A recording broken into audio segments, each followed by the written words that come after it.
Section 1. Section 1. You will hear a conversation between two students about buying a used car. First, you have some time to look at questions 1 to 6.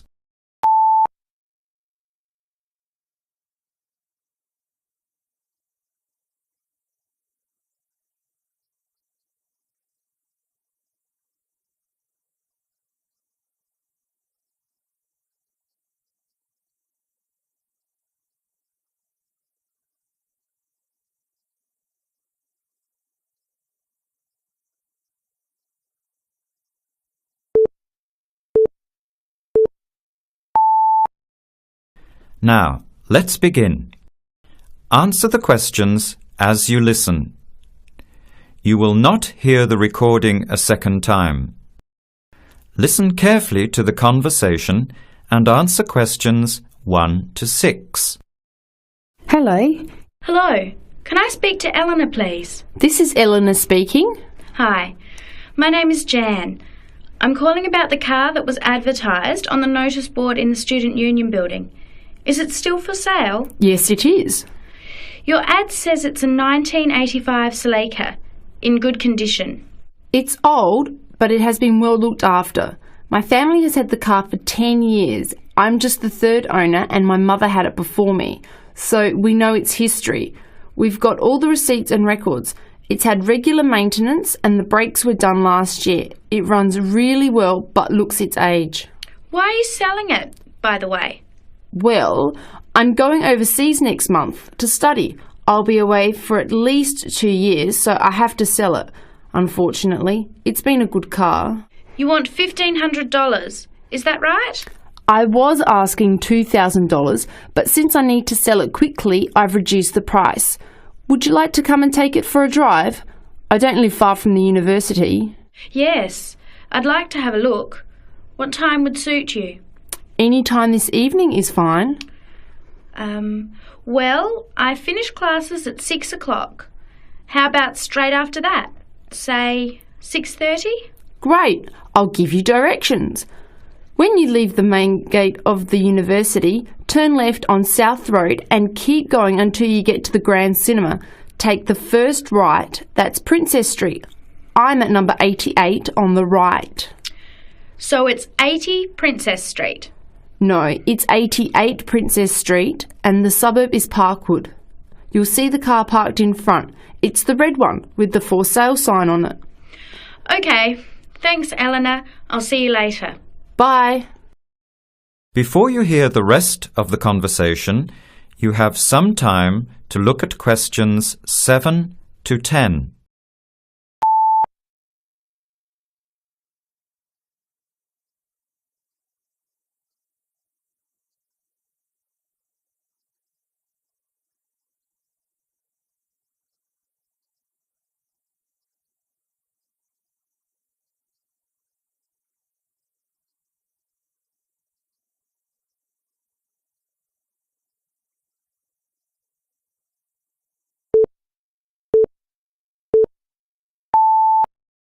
Later that day, at the university, Jan meets up with her friend Sam and tells him about the car. Hi Sam, Hey Jan, what's happening? I'm glad I ran into you. I've decided I have to get a car. You're going to buy a car? Do you really need one? I'd probably still be driving except that my car broke down last year.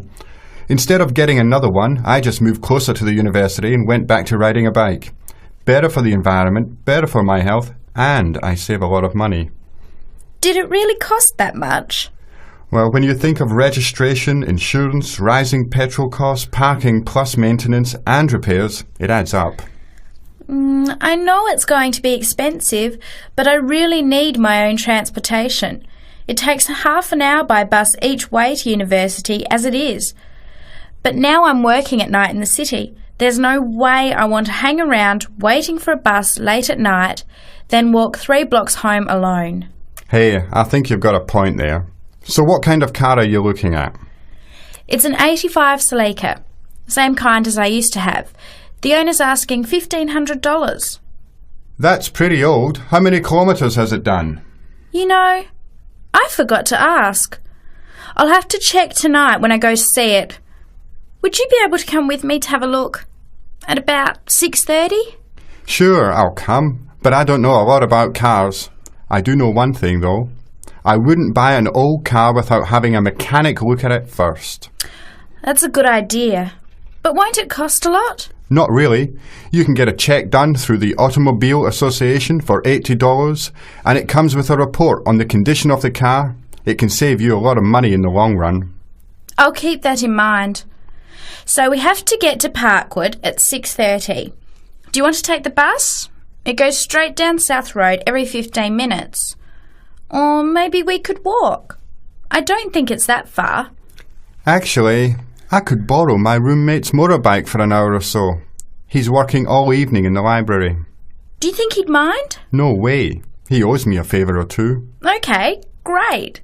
See you at 6, outside the student centre. That is the end of section 1. You have half a minute to check your answers.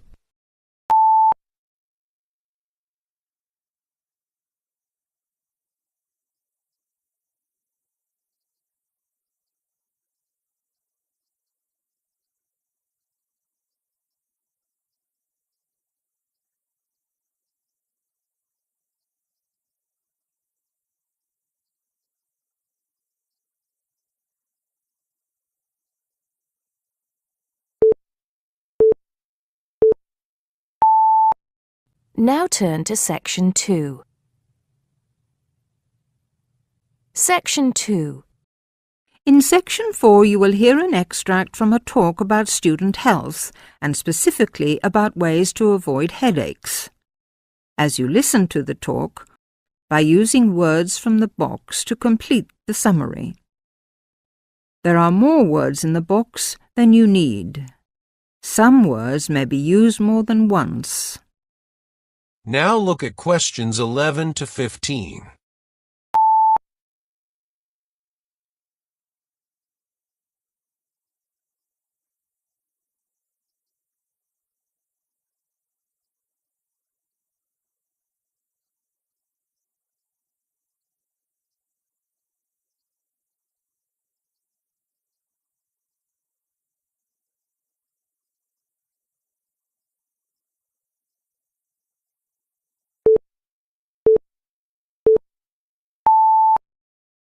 Now listen and answer questions 11 to 15.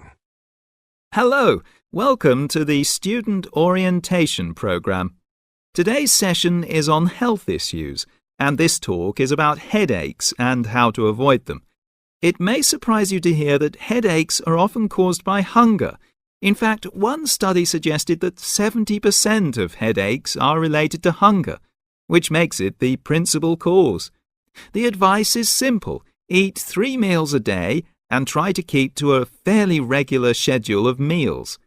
People associate noise with headaches, and for most of us, excessive noise creates the conditions for a headache. Very loud noise is unpleasant, and people usually remove themselves from it. Having said that, younger people tend to tolerate noise better than their elders, so I may be leaving noisy places far earlier than you. Just remember that exposure to too much noise may predispose you to a headache. Of course, we all associate headaches with studying. In fact, the headache probably doesn't come from the studying so much as from being tense. When we study hard, we often hunch over our work. Try raising your shoulders and tensing them. Now relax. Can you feel how much more comfortable a relaxed stance is? Another thing, it's very important to check that you're working in good light. It will not actually hurt your eyes to work in bad light, but it will make you tired very quickly, and it's very likely to give you a headache. Now look at questions 16 to 20.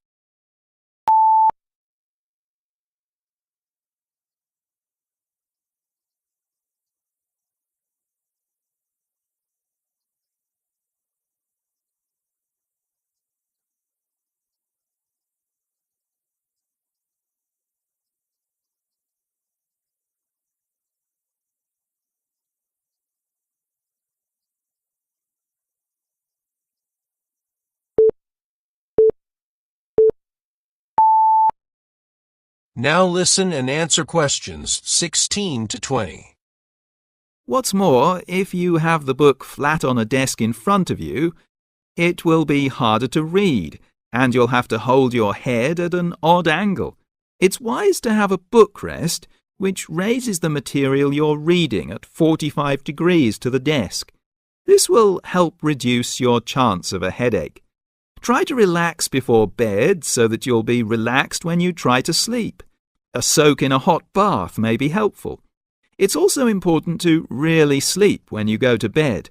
A good mattress is a wise investment for people who want to avoid headaches. This talk seems to keep coming back to tension. Tension may cause you to chew too forcefully, clench your jaw, or grind your teeth, and this in turn may lead to headaches. It's very easy to say that you shouldn't grind your teeth, but very hard to stop, particularly if you grind your teeth in your sleep. Try to avoid situations which will make you tense, particularly just before bed. If you do compulsively grind your teeth in your sleep, ask your dentist about a soft mouth guard. In general, try to eat regular meals and avoid tense situations. Be sure you get plenty of exercise. Hopefully your headaches will be greatly reduced. One other thing I should point out, avoid smoky rooms and cars. Such places certainly encourage headaches, and the smoke may be doing you quite serious long-term damage. That is the end of section 2. You now have half a minute to check your answers.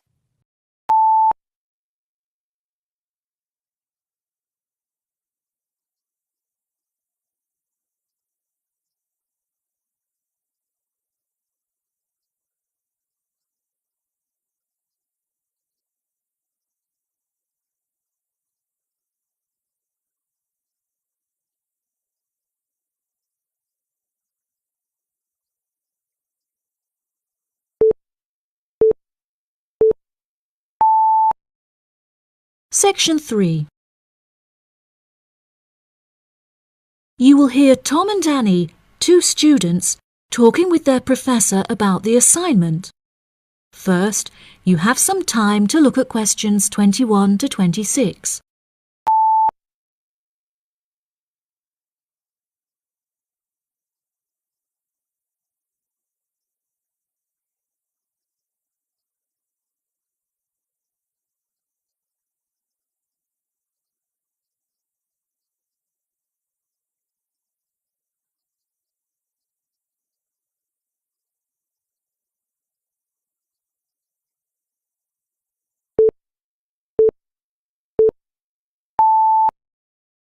Now listen carefully and answer questions 21 to 26. Professor Tomlinson, may Annie and I please quickly ask you a few questions about the reflective journal assignment? It's just that we're a bit confused as to what you want us to include and discuss. Yes, of course. What are you having trouble with? Well, everything really. To start with, what should be included first in the reflective journal? Perhaps suggestions from others? No. Firstly, you should include the study goals you set yourself at the beginning of the module. This section should have been discussed in some detail towards the beginning of the course by Professor May. You should be able to find her suggestions on the slides she has provided the class online. OK, thank you, Professor. Could I also trouble you to take a brief look at my bibliography and footnotes? I feel like they're missing something. Most of our friends' bibliographies are longer. Well, looking at this, Annie, I can see that you have used a wide range of resources, which shows that you have made effective use of communication technology. As far as I can tell, you need not make any changes to this, although you might want to double-check that your referencing complies with the Harvard Referencing Style regulations. Oh, I'm very surprised you've said that. Thank you. Now I can set my mind at ease. Tom, you said you wanted to ask the professor about the achievements section. Yes, Professor. In the assignment guidelines, we're asked to introduce and elaborate on our biggest achievement in the past, saying which skills we learned in the process and how these skills can be transferred to various different future careers. The only problem is that I don't know what my greatest achievement actually is. I've only ever worked as a waiter in a hotel restaurant during the summer holidays from university. If you worked as a waiter in a hotel restaurant, you're bound to have worked with other waiters as part of a team. Would you say that during your time as a waiter, you developed any leadership skills? Yes, well, I suppose I was asked to become the team leader of the food and beverage department, but that's hardly an achievement. You might not think so, but if you write that you were offered the position of the team leader, it shows a lot more about your character. For example, that you're charismatic and work well in a high-pressure situation. I never would have thought to write that down. Thank you. I guess I should start listening to others more often. Annie, do you have any more questions, or are you ready to go back to the library? Yeah, I think I've got everything I need. Thank you very much, Professor Tomlinson. That was really helpful.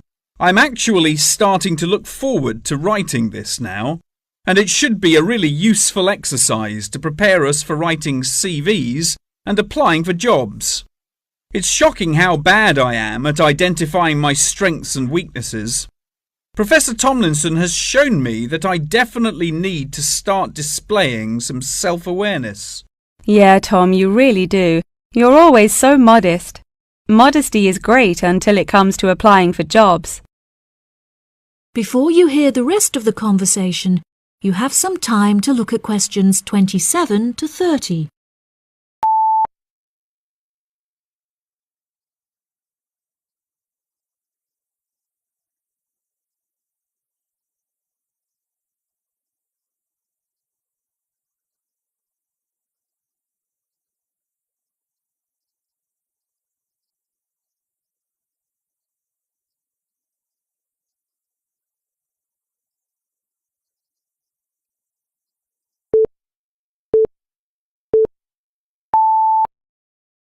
Now listen and answer questions 27 to 30. Oh no! I forgot to ask the professor about the section on identifying the skills gained through different activities. Do you remember? When it asks you, for example, whether writing an essay develops your study skills or your independent learning and so on. Oh goodness, we really should have asked him that. I've been having trouble with it too. It just seems like such a pointless task. What do you reckon the answers are? I think writing an essay might be a way of identifying and resolving a problem, because you have to state the problem in the introduction and then solve it. I'm not so sure about taking exams. I thought they were supposed to develop lots of different skill sets. If I really had to choose, I'd say that taking exams enables you to become more confident in yourself. Do you agree? Maybe. I really don't know either. What do you think about the last two? Making class notes and presentation notes? Oh, it's so difficult. I think making class notes has to be a way of becoming a more independent learner, because you yourself decide what the important information is and learn it.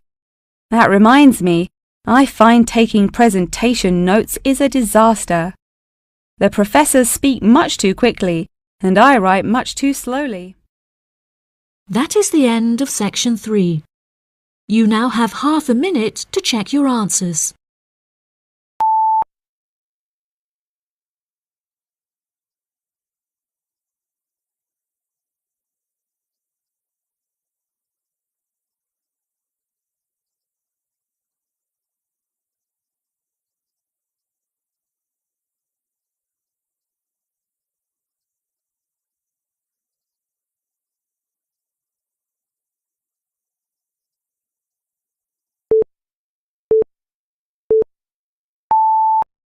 Now turn to Section 4.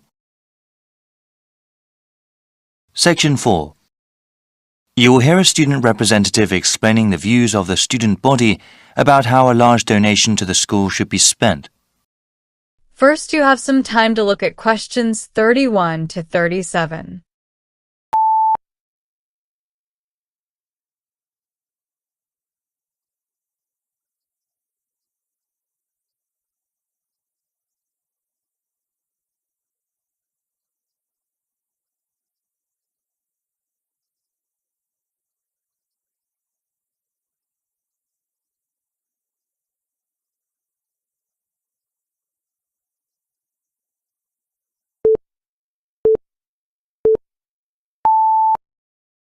Now listen and answer questions 31 to 37. Thank you, Mr. Chairman, for asking the student body about the recent large donation to our school and what it should be spent on. Also, thank you to the rest of the Board of Trustees for letting us have some say over how to improve our university. We know that sometimes students and administration have different priorities regarding the development of the school, but we hope you sincerely consider some of the ideas that are proposed.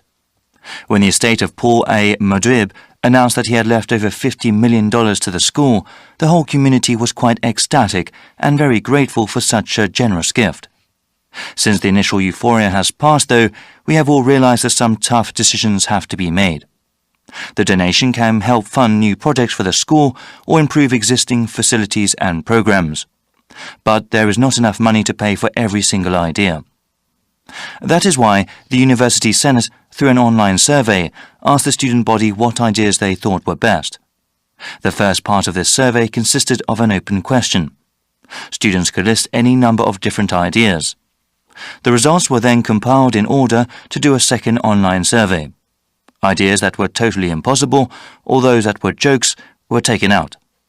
All the ideas that consistently came up again and again were put to a vote. We found that the 4 things that came up the most were all pretty different. I will mention them briefly before going over the pros and cons of each of them. In the first part of the survey, we saw over and over again that students wanted to improve the residential dormitories, completely redo the campus dining system, remodel the athletics building, and finally increase funding for research projects and grants, especially for those in science. Obviously, there is not enough money from the donation to pay for all those ideas, so we have to prioritize. Before the talk continues, you have some time to look at questions 38 to 40.